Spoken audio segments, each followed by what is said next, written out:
കേരളീയ ദർശൻ TV അവതരിപ്പിച്ചുകൊണ്ടിരിക്കുന്ന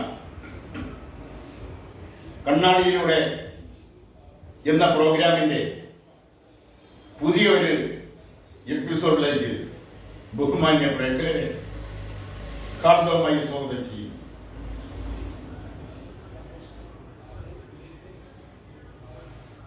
മന്ത്രിസഭ എടുത്ത ഒരു പുതിയ തീരുമാനം, ആ തീരുമാനം സ്വാഗതാർഹമാണ്. അതായത് സർക്കാർ വിദ്യാലയങ്ങൾക്ക് മതാധിഷ്ഠിതമായ പേര് നൽകാൻ പാടില്ല. പക്ഷെ അത് വളരെ ഉചിതവും ഇതിനു മുമ്പേ തന്നെ അത് ഇടയ്ക്കേണ്ട ഒരു തീരുമാനവുമായിരുന്നു. അതോടൊപ്പം തന്നെ അതിനോട് കൂട്ടിച്ചേർക്കേണ്ടുന്ന മറ്റൊരു കാര്യം, മതാധിഷ്ഠിതമായ പേരുകൾ സർക്കാർ വിദ്യാലയങ്ങൾക്ക് നൽകാൻ പാടില്ല എന്നതിനോടൊപ്പം ജാത്യാധിഷ്ഠിതമായ സമുദായാധിഷ്ഠിതമായ പേരുകളും സർക്കാർ വിദ്യാലയങ്ങൾക്ക് നൽകാൻ പാടില്ല. പിന്നെ കൂട്ടിച്ചേർക്കാനുള്ള മറ്റൊരു കാര്യം, സർക്കാർ എയ്ഡഡ് വിദ്യാലയങ്ങൾക്കും ഇത് ബാധകമാകണം. അതായത് സർക്കാർ ആനുകൂല്യങ്ങൾ പറ്റുന്ന അവിടുത്തെ അധ്യാപകർക്കും മറ്റ് സ്റ്റാഫുകൾക്കും സർക്കാരാണ് ശമ്പളം നൽകുന്നത്. അങ്ങനെയുള്ള എയ്ഡഡ് വിദ്യാലയങ്ങളിലും മതാധിഷ്ഠിതമായോ ജാതി അധിഷ്ഠിതമായോ പേരുകൾ നൽകാൻ പാടില്ല. ഈ തീരുമാനം കൂടി കൂട്ടിച്ചേർക്കുകയാണെങ്കിൽ ഇത്രയും സ്വാഗതാർഹമായ ഒരു തീരുമാനം കേരള മന്ത്രിസഭയുടെ ചരിത്രത്തിൽ ആദ്യമായി എടുത്തത്, അത് ചരിത്രം തങ്ക ലിപികളിൽ രേഖപ്പെടുത്തും എന്ന കാര്യത്തിൽ ആർക്കും സംശയം വേണ്ട. അതങ്ങനെ ഭവിക്കട്ടെ എന്ന് നമുക്ക് ആഗ്രഹിക്കാം. അതുപോലെ തന്നെ പുതിയ ഒരു തീരുമാനം എന്ന് പറയുന്നത്, അവസാനത്തെ മന്ത്രിസഭയിൽ കേരള നിയമസഭയുടെ അവസാന സമ്മേളനത്തോടനുബന്ധിച്ച് കൂടിയ മന്ത്രിസഭ യോഗത്തിൽ എടുത്ത മറ്റൊരു പ്രധാനപ്പെട്ട തീരുമാനം എന്ന് പറയുന്നത്, PSCയുടെ പ്രായപരിധി അത് മുന്നോക്ക വിഭാഗത്തിൽപ്പെടുന്നവരുടെ പ്രായപരിധി 33 ആയിരുന്നു. അത് 33-ൽ നിന്ന് 40 ഉയർത്തിയത് വളരെ സ്വാഗതാർഹമായ ഒരു കാര്യമാണ്. ഈ ഒരു നയം, ഈ ഒരു നിയമം വന്ന ആ സാഹചര്യമല്ല, ആ രാഷ്ട്രീയ സാഹചര്യമല്ല ഇന്നുള്ളത്. ഇന്ന് മുന്നോക്ക വിഭാഗത്തിൽപ്പെട്ട എത്രയോ പേർ, നിരവധി ആൾക്കാർ പിന്നോക്കക്കാർക്ക് ലഭിക്കുന്ന ആനുകൂല്യങ്ങൾ ലഭിക്കാൻ അർഹതയുള്ളവരാണ്. കാരണം അവർ സാമ്പത്തികമായി വളരെയധികം പിന്നോക്കം നിൽക്കുന്നവരാണ്. അതുകൊണ്ട് അവർ സർക്കാർ നിശ്ചയിച്ച മുന്നോക്ക വിഭാഗത്തിൽ ജനിച്ചവരായതുകൊണ്ട് മനുഷ്യത്വപരമായി അവർക്ക് ലഭിക്കേണ്ട നീതി, അവർക്ക് ലഭിക്കേണ്ട സർക്കാർ ആനുകൂല്യങ്ങൾ, അവർക്ക് ലഭിക്കേണ്ട മറ്റു നിയമപരമായ ആനുകൂല്യങ്ങൾ അതൊന്നും ലഭിക്കാതിരുന്നുകൂടാ. അതുകൊണ്ട് ഇപ്പോഴെടുത്ത തീരുമാനം, മുന്നോക്കക്കാർക്ക് അവരുടെ PSCയിൽ അപേക്ഷിക്കാനുള്ള പ്രായപരിധി 33-ൽ നിന്നും 40 ഉയർത്തിയത് വളരെയധികം സ്വാഗതാർഹമാണ് എന്ന് ഈ അവസരത്തിൽ അസന്നിഗ്ധമായി പറയുകയാണ്. പിന്നെ ഒരു തീരുമാനം, കേന്ദ്രം അനുമതി നൽകിയ ഒരു തീരുമാനമാണ്.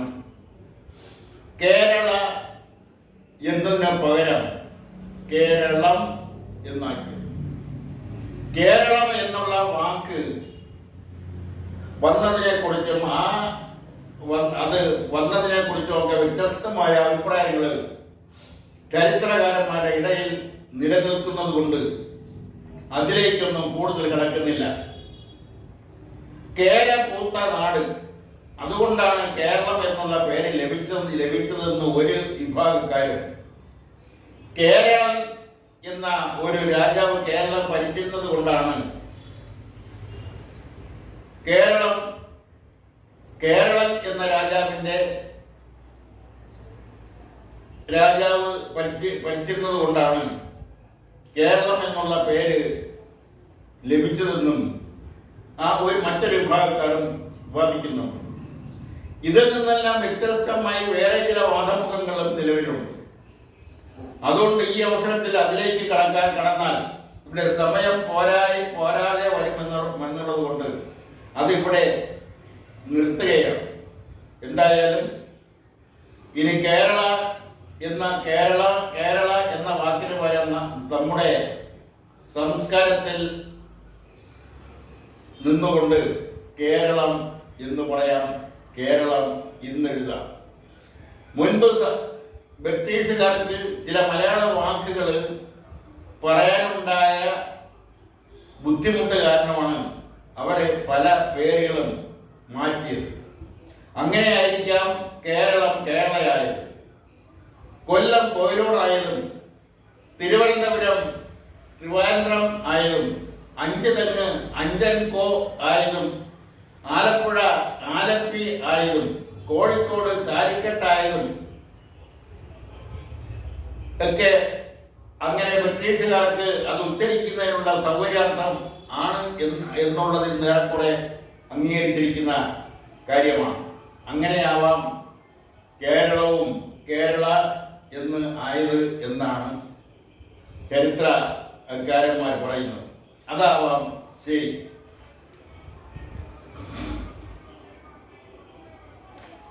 പിന്നീട് എടുത്തു പറയേണ്ടുന്ന ഒരു കാര്യം, കഴിഞ്ഞ ദിവസം കോഴിക്കോട് നടന്നൊരു സംഭവമാണ്.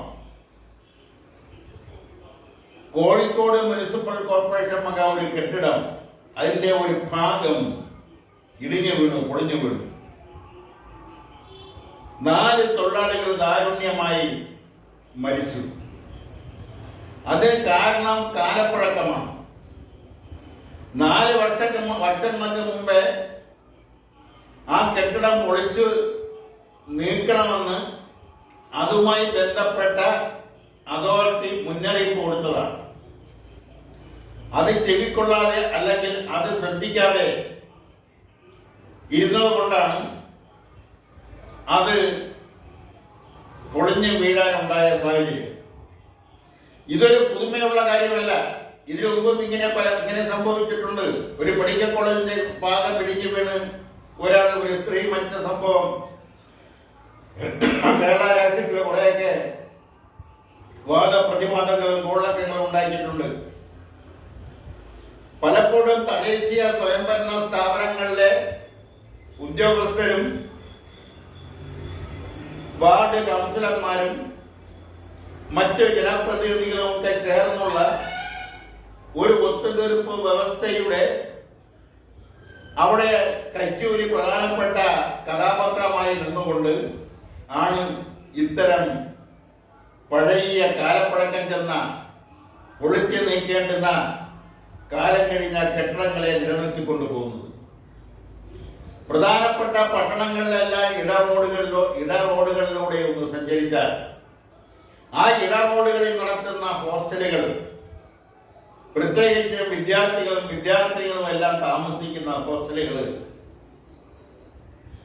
ചില ലോഡ്ജുകൾ, ഇതൊന്നും നിലവിലുള്ള നിയമപരമായ മാനദണ്ഡങ്ങൾ പാലിക്കാതെ നടത്തുന്നവയാണ്. പലതും കാലപ്പഴക്കം ചെന്ന് ജീർണിച്ചതാണ്, ചോർന്നൊലിക്കുന്നതാണ്. ഇലക്ട്രിഫിക്കേഷൻ ആവട്ടെ വളരെ അപകടകരമായ രീതിയിൽ പഴക്കം ചെന്ന് അതിന്റെ വയറുകളും കേബിളുകളും മറ്റ് ഇലക്ട്രിക് ഉപകരണങ്ങളും എല്ലാം ദ്രവിച്ചു തുടങ്ങിയതാണ്. ഇവിടെയെല്ലാം ലഭിക്കേണ്ടുന്ന ചില ലൈസൻസുകൾ, ചില അംഗീകാരങ്ങളുണ്ട്. അത് തദ്ദേശീയ സ്വയംഭരണ സ്ഥാപനത്തിന്റെ ലൈസൻസ് മാത്രമല്ല, അവിടെ ഫയർഫോഴ്സിന്റെ അഗ്നിശമന സേനയുടെ ലൈസൻസ് വേണം, പൊതുമരാമത്ത് വകുപ്പിന്റെ ലൈസൻസ് വേണം, അതുപോലെ തന്നെ ആരോഗ്യ വകുപ്പിന്റേത് വേണം. ഇതൊന്നും പലതിനും ഇല്ല എന്നുള്ളതാണ് വസ്തുത. ഒരു നിലയ്ക്ക് ഒരു പക്ഷേ തദ്ദേശീയ സ്വയംഭരണ സ്ഥാപനത്തിന്റെ ലൈസൻസ് ഉണ്ടെങ്കിൽ അടുത്ത നിലയ്ക്ക് ലൈസൻസ് ഉണ്ടാവത്തില്ല. അവിടെയെല്ലാം തട്ടിക്കൂട്ട് ആണ് നടത്തിയിരിക്കുന്നത്. ഇത് ഒരു അപകടകരമായ രീതിയാണ്. എന്തെങ്കിലും സംഭവം ഉണ്ടായി അവിടെ ആരെങ്കിലും മരിക്കുമ്പോഴാണ് ആ സ്ഥാപനത്തിനെതിരെ നടപടിയെടുക്കുന്നതും അത് വാർത്തയിൽ പ്രാധാന്യം സൃഷ്ടിക്കുന്നതും അതുമായി ബന്ധപ്പെട്ട വാദപ്രതിവാദങ്ങളൊക്കെ നടക്കുന്നത്. അതുവരെ അതിൽ ആരും അനങ്ങാറില്ല. അതെല്ലാം ലഭിക്കേണ്ട സ്ഥലത്തെ തദ്ദേശീയ സ്വയംഭരണ സ്ഥാപനങ്ങളിലെ ഉദ്യോഗസ്ഥർക്കായാലും ജനപ്രതിനിധികൾക്കായാലും മറ്റ് ഡിപ്പാർട്ട്മെന്റ് ഉദ്യോഗസ്ഥർക്കായാലും അതിനെല്ലാം നിശ്ചയിച്ചിട്ടുള്ള പടികൾ അവർക്ക് കൃത്യമായി ലഭിക്കുന്നുണ്ട് എന്നതാണ് വസ്തുത. തീരദേശങ്ങളിലേക്കൊന്ന് കടന്നു ചെന്നാൽ അവിടെ തീരദേശ പരിപാലന സംരക്ഷണ നിയമങ്ങളെല്ലാം പറത്തിക്കൊണ്ടാണ് അവിടെ താൽക്കാലിക ഹോട്ടലുകൾ, റിസോർട്ടുകളെല്ലാം പ്രവർത്തിക്കുന്നത്. അവിടെയെല്ലാം വളരെ അപകടകരമായ രീതിയിലുള്ള പ്രവർത്തനങ്ങളാണ് നടക്കുന്നത്. നിയമവിരുദ്ധമായ പ്രവർത്തനങ്ങൾ, മയക്കുമരുന്നിന്റെ ബിസിനസ് ഒരു വശത്ത്, മറ്റ് അനാശാസ്യ പ്രവർത്തനങ്ങൾ മറുവശത്ത്. അവിടെയെല്ലാം തദ്ദേശീയ സ്വയംഭരണ സ്ഥാപനങ്ങളുടെ മൗന അനുമതി മാത്രമല്ല, പോലീസിന്റെയും എക്സൈസിന്റെയും റവന്യൂ വകുപ്പിന്റെയും അതുപോലുള്ള ജനപ്രതിനിധികളുടെയും പ്രാദേശിക രാഷ്ട്രീയ നേതാക്കളുടെയും എല്ലാം ഒത്താശകൾ അവർക്ക് ലഭിക്കേണ്ടുന്ന പടികൾ യഥാസമയം എത്തിച്ചു കൊടുക്കുന്നത് കൊണ്ട് അവരെല്ലാം കണ്ണടയ്ക്കുന്നത് കൊണ്ടാണ് ഇതെല്ലാം നടത്തിക്കൊണ്ടു പോകാൻ കഴിയുന്നത്. അതിന്റെ മറവിൽ നടക്കുന്ന മയക്കുമരുന്നുകൾ ബിസിനസ്സുകൾ, അതുമായി ബന്ധപ്പെട്ടുണ്ടാകുന്ന അക്രമ സംഭവങ്ങളൊക്കെ ഇന്ന് കേരളത്തിൽ വാർത്തയിൽ പ്രാധാന്യപ്പെടുത്തിയിരിക്കുന്നു. എങ്കിൽ പോലും അതിന്റെ എല്ലാം പേരിൽ കർശനമായ നടപടി സ്വീകരിക്കാനും അത്തരം കെട്ടിടങ്ങൾ നിലനിർത്തിക്കൊണ്ട് പോകുന്നതിനെതിരെ കർശനമായ നടപടി സ്വീകരിച്ചുകൊണ്ട് അതെല്ലാം പൊളിച്ചു മാറ്റുന്നതിന് വേണ്ടുന്ന നടപടികൾ സ്വീകരിക്കുന്നതിനോ തദ്ദേശീയ സ്വയംഭരണ സ്ഥാപനങ്ങൾ തയ്യാറാവുന്നില്ല എന്നുള്ളത് ഒരുപക്ഷെ കേരളത്തിന്റെ കെട്ടിട നിർമ്മാണ അല്ലെങ്കിൽ കെട്ടിട നിർമ്മാണ സംരക്ഷണ നിയമത്തിന്റെ ദുരന്തമായിരിക്കും. ഒരു അപകടം വരുന്നത് വരെ, അവിടെ ഒരു മരണം സംഭവിക്കുന്നത് വരെ നോക്കിക്കൊണ്ടിരിക്കാതെ ക്രമവിരുദ്ധമായി നിയമവിരുദ്ധമായി പ്രവർത്തിക്കുന്ന സ്ഥാപനങ്ങളെല്ലാം അതിൻ്റെ എല്ലാം പേരിൽ പൊളിച്ചു മാറ്റപ്പെടേണ്ടവ പൊളിച്ചു മാറ്റപ്പെടുന്നതിനുള്ള നോട്ടീസ് നൽകുകയും അത് യഥാസമയം പൊളിച്ചു മാറ്റുന്നില്ലെങ്കിൽ അത് തദ്ദേശീയ സ്വയംഭരണ സ്ഥാപനങ്ങൾ തന്നെ മുൻകൈയെടുത്ത് പൊളിച്ചു മാറ്റുന്നതിനുള്ള സംവിധാനങ്ങൾ ഉണ്ടാക്കുകയുമാണ് വേണ്ടത്. അല്ലാതെ അവിടെയെല്ലാം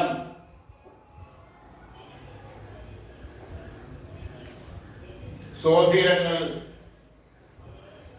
പിൻബലത്തിൽ, പണത്തിന്റെ പിൻബലത്തിൽ ഒക്കെ നടത്തിക്കൊണ്ടുപോകുന്നതിനുള്ള സാഹചര്യം സൃഷ്ടിക്കുന്നത് ഒഴിവാക്കണമെന്നാണ് വേണ്ടപ്പെട്ട അധികാരികളുടെ മുന്നിലേക്ക് വയ്ക്കാനുള്ള ഒരു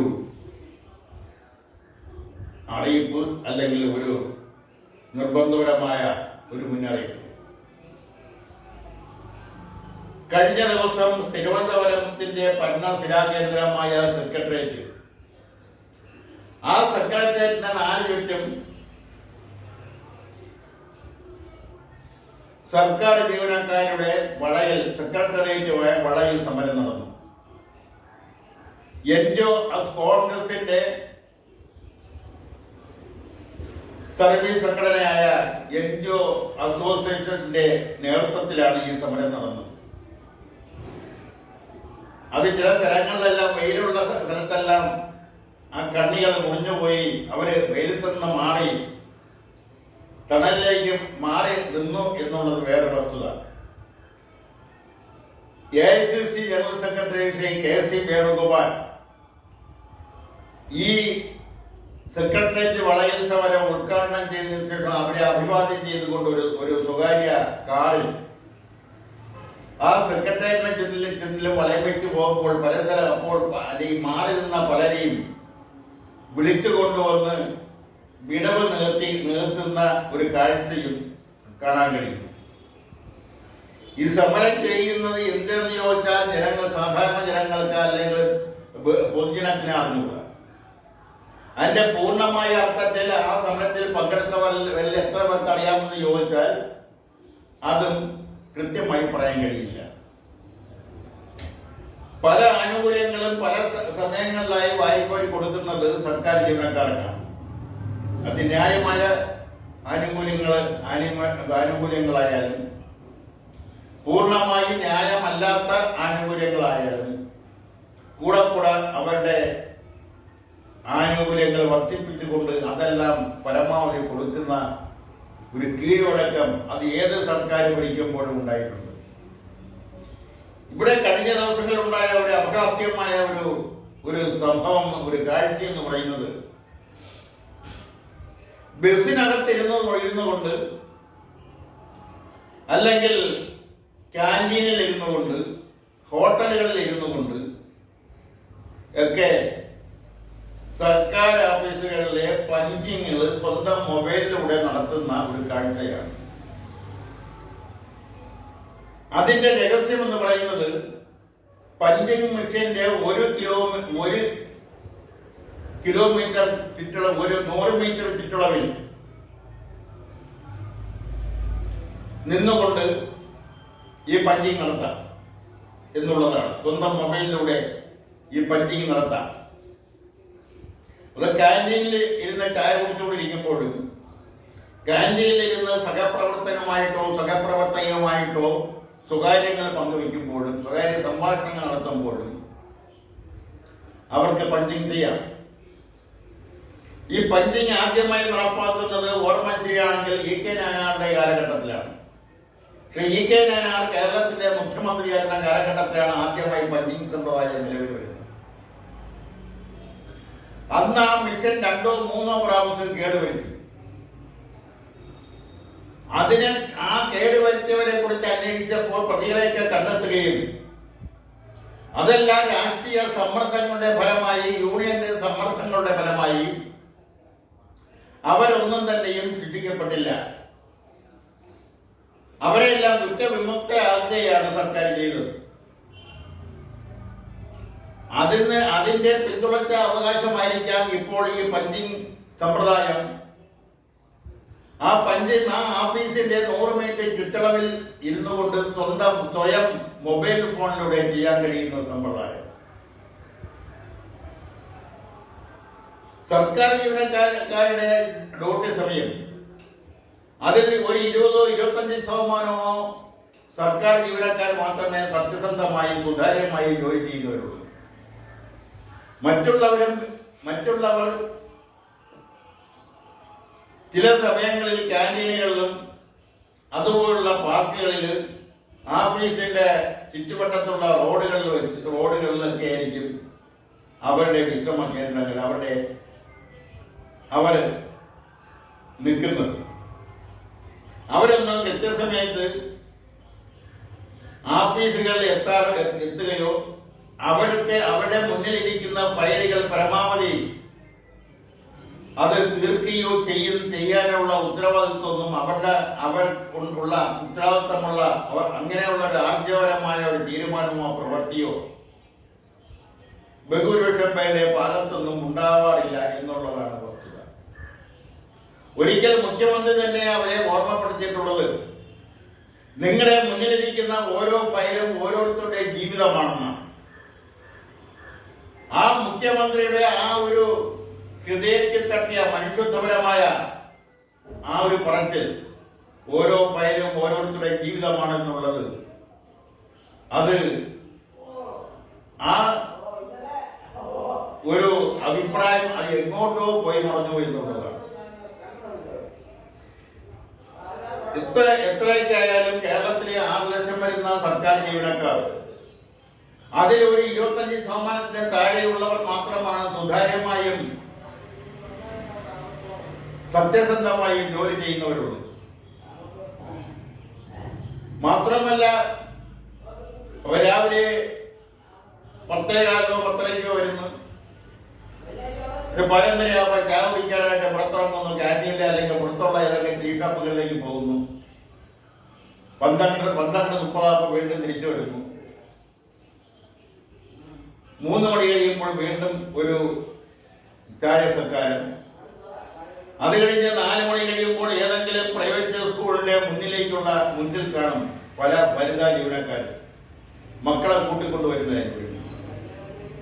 മക്കളെ കൂട്ടിക്കൊണ്ടുവന്നാലോ സർക്കാർ വക അവരുടെ മേശപ്പുറത്തിരിക്കുന്ന കമ്പ്യൂട്ടറുകളിൽ ഈ മക്കൾക്ക് കളിക്കലാണ് ജോലി. അവർ പല കമ്പ്യൂട്ടറുകളും കേടാക്കുന്നു. ഇത് നിരവധി തവണ പരാതികളായിട്ട് മാധ്യമങ്ങൾ റിപ്പോർട്ട് ചെയ്തിട്ടുള്ളതാണ്.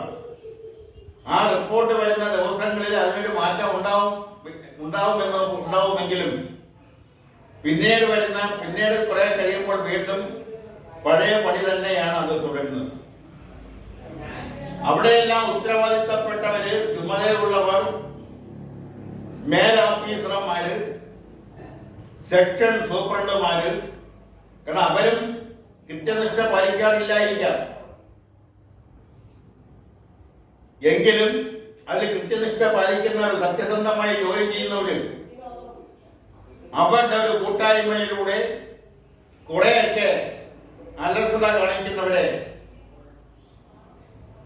നിരുത്തരവാദപരമായി പെരുമാറുന്നവരെ, ജനങ്ങളോട് ഉത്തരവാദിത്തമില്ലാത്ത രീതിയിൽ പെരുമാറുന്നവരെ, മേശപ്പുറത്ത് ഫയലുകൾ കൂട്ടിവെക്കുന്നത് എന്തോ ഒരു ആലങ്കാരികമായി കാണുന്നവരെ നേർവഴിക്ക് നയിക്കാനും അവരെ കൊണ്ട് സുതാര്യമായി പണിയെടുപ്പിക്കാനും കഴിയുമെന്നാണ് ഈ അവസരത്തിൽ ഓർമ്മപ്പെടുത്താനുള്ളത്. നന്ദി, നമസ്കാരം.